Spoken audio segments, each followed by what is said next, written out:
নমস্কার বন্ধুরা, আজকে মহালয়া।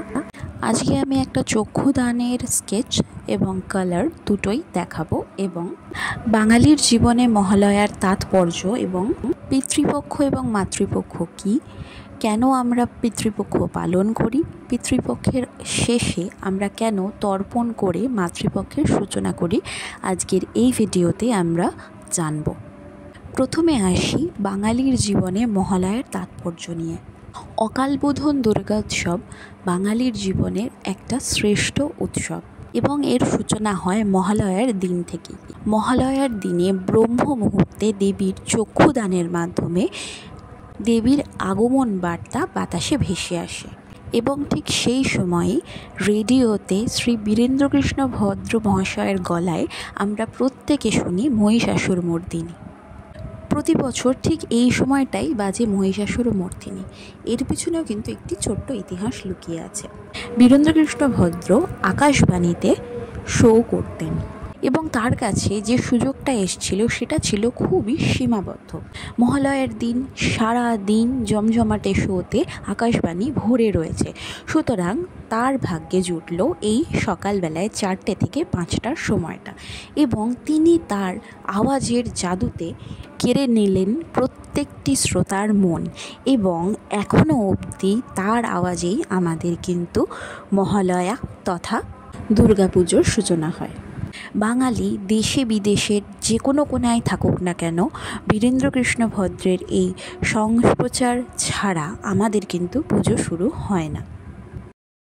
এবারে আসি পিতৃপক্ষের বিষয়।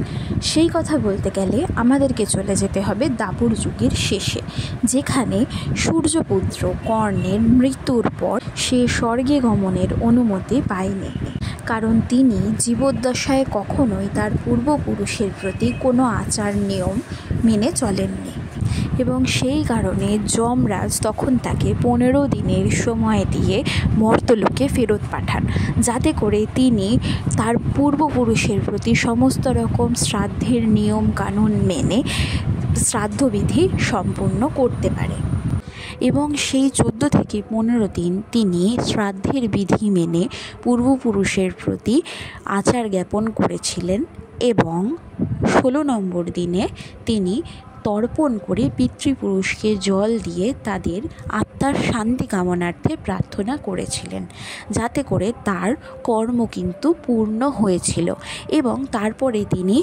স্বর্গে গমনের অনুমতি পেয়েছিলেন। তো এই হলো পিতৃপক্ষের ইতিহাস, যার কারণে যে কোনো হিন্দু ধর্মাবলম্বী মানুষরা এই সময়টায় কিন্তু কোনো রকম শুভ কাজ থেকে বিরতি রাখেন এবং পিতৃপক্ষের অবসানের সময় তর্পণ করে দেবীপক্ষের সূচনা হয় এবং ঠিক এই দেবীপক্ষেই ব্রহ্ম মুহূর্তে দুর্গা মায়ের চক্ষুদানের মাধ্যমে কিন্তু পুজোর সূচনা আমরা করে থাকি। তা সে যাই হোক, এই ইতিহাসের কথাগুলো আলোচনা করতে করতে অনেকটাই আমার আঁকা এগিয়ে এসেছে। আজকে আঁকার ডেসক্রিপশন খুব বেশি দিতে পারলাম না, ইতিহাসটাই আমি একটু বেশি রাখার চেষ্টা করেছি। এখন মুখে শেডিংটা করছি আস্তে আস্তে। অ্যাক্রিলিক কালার কিন্তু খুব আস্তে আস্তে মেশাতে হয়, না হলে কিন্তু যেইটুকু জায়গায় রং করা হয়েছে সেটুকু জায়গাও উঠে যায়। খুব মিনিমাম জল ইউজ করতে হয়, না থাকলেই খুব ভালো হয় রংটা মিক্স করার টাইমে। এবারে ধীরে ধীরে দেবীর চোখটা আমরা খুব সন্তর্পণে এঁকে নেব, কারণ চোখের জায়গাটা যে কোনো ফিগারে বা যে কোনো ড্রয়িংয়ে কিন্তু খুব ভাইটাল। আমাদেরকে মনে রাখতে হবে যে কোনো ড্রয়িংয়ে চোখ যতটা সুন্দর করে আমরা ফুটিয়ে তুলতে পারবো, ড্রয়িং কিন্তু ততটাই সুন্দর হয়ে উঠবে। একটু লাল রং দিয়ে চোখের দিকটা হাইলাইট করে দিচ্ছি, মা দুর্গার চোখে কিন্তু লাল রঙের একটা আভাস থাকে বলে। এবারে তুলিটা এঁকে নিচ্ছি। তুলিটা কিন্তু একটু সাবধানেই আঁকতে হবে, কারণ কিনা চোখের ওপরের দিকটা দিয়ে তুলিটা গেছে, সেইভাবে কিন্তু এটাকে আলাদা করে স্পেসিফাই করে বোঝানোর জন্য একটুখানি সাদা দিয়ে ডিটেলস আমি দিয়ে দিচ্ছি।